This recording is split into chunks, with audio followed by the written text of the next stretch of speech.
ನಾನೊಬ್ಬ ಜನಪ್ರತಿನಿಧಿಯಾಗಿ ಶಾಸಕನಾಗಿ ನನ್ನ ಕ್ಷೇತ್ರದ ಸಮಸ್ಯೆಗಳಿಗೆ ಸ್ಪಂದನೆ ಮಾಡ್ತಕ್ಕಂಥದ್ದು ನನ್ನ ಆದ್ಯ ಕರ್ತವ್ಯ. ಬೇರೆಯವರಿಂದ ಕೇಳಿ ತಿಳ್ಕೊಳ್ತಕ್ಕಂಥ ಅವಶ್ಯಕತೆ ನನಗೆ ಬಂದಿಲ್ಲ. ಯಾರೋ ತಲೆ ಹಿಡಿತಕ್ಕಂಥ ರಾಜಕಾರಣ ಕೂಡ ನನ್ನ ಜೀವನದಲ್ಲಿ ಮಾಡೋ ಪ್ರಶ್ನೆ ಬರೋದಿಲ್ಲ. ನಾನು ಯಾವತ್ತೂ ಕೂಡ ತಂದೆಯವ್ರು ನೋಡಿದ್ರು ಯಡಿಯೂರಪ್ಪರು ಯಾವ ರೀತಿ ತಮ್ಮ ರಾಜಕೀಯ ಜೀವನವನ್ನು ಮಾಡಿದ್ದಾರೆ ಅಂತಕ್ಕಂಥದ್ದು. ಯಾರೇನು ಹೇಳಿದ್ರು ಸಹ ರಾಜ್ಯದ ಅಧ್ಯಕ್ಷನಾಗಿ ನನಗೆ ಸ್ಪಷ್ಟತೆ ಇದೆ.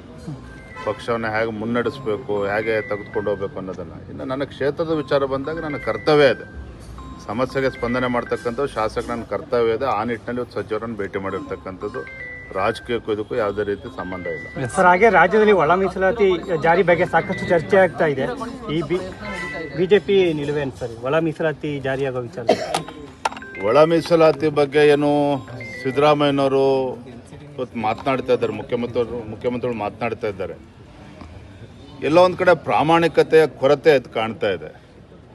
ನಿಜವಾಗ್ಲೂ ಕೂಡ ಮುಖ್ಯಮಂತ್ರಿಗಳ ಮನಸ್ಸಿನಲ್ಲಿ ಈ ಜಾತಿ ಗಣತಿ ವಿಚಾರದಲ್ಲಿ ಏನು ಮಾತನಾಡ್ತಾ ಇದ್ದಾರೆ ಅವರು ಪ್ರಾಮಾಣಿಕತೆ ಇದ್ದಿದ್ದೇ ಆಗಿದ್ರೆ ಹಿಂದಿನ ಅವರ ಅವಧಿಯಲ್ಲಿ ಏನು ವರದಿನೂ ಕೂಡ ಅವ್ರ ಕೈ ಸೇರಿತ್ತು, ಅವತ್ತೇ ಅದನ್ನು ಅನುಷ್ಠಾನ ಮಾಡ್ಬೋದಿತ್ತು. ಅವತ್ತು ಯಾಕೆ ಮಾಡೋದಕ್ಕೆ ಸಾಧ್ಯ ಆಗಲಿಲ್ಲ? ಈಗ ಮುಖ್ಯಮಂತ್ರಿಗಳು ಕುರ್ಚಿ ಅಲ್ಲಾಡ್ತಿದೆ ಅಂತೇಳಿ ತತ್ಕ್ಷಣ ಅವ್ರಿಗೆ ಜ್ಞಾನೋದಯ ಆಗಿದೆ, ನೆನಪಾಗಿದೆ, ಕ್ಯಾಬಿನೆಟ್ಗೆ ತಂದು ಅದನ್ನು ಅನುಷ್ಠಾನ ಮಾಡ್ತೀವಿ ಅನ್ನೋ ಹೇಳಿಕೆಯನ್ನು ಕೂಡ ನೀಡಿದ್ದಾರೆ.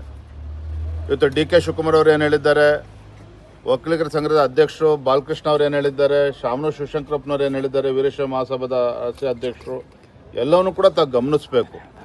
ರಾಜಕೀಯ ಬೇರೆ, ಆದರೆ ರಾಜಕೀಯ ಹೊರತಾಗಿ ಇವತ್ತು ಮುಖ್ಯಮಂತ್ರಿಗಳು ನಡ್ಕೊಳ್ಬೇಕಾಗ್ತದೆ.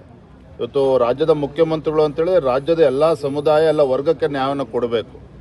ಇವತ್ತು ಹಿಂದುಳಿದ ವರ್ಗಗಳಿಗೆ, ಶೋಷಿತ ಸಮುದಾಯಗಳಿಗೆ ನ್ಯಾಯ ಕೊಡಬೇಕು ಅನ್ನೋದ್ರಲ್ಲಿ ಎರಡು ಮಾತಿಲ್ಲ. ಆದರೆ ಅದರಿಂದ ಮತ್ತೊಬ್ಬರು ಕೂಡ ಅನ್ಯಾಯ ಆಗಬಾರ್ದು, ನ್ಯಾಯಯುತವಾಗಿ ನಡ್ಕೋಬೇಕಾಗ್ತದೆ. ಆದರೆ ಎಲ್ಲೋ ಒಂದು ಕಡೆ ಈ ಒಂದು ಜಾತಿ ಜನಗಣತಿ ಏನಿದೆ ಇದು ಅವೈಜ್ಞಾನಿಕವಾಗಿದೆ ಅನ್ನೋದು ಎಲ್ಲರದ್ದು ಕೂಡ ಅಭಿಪ್ರಾಯ.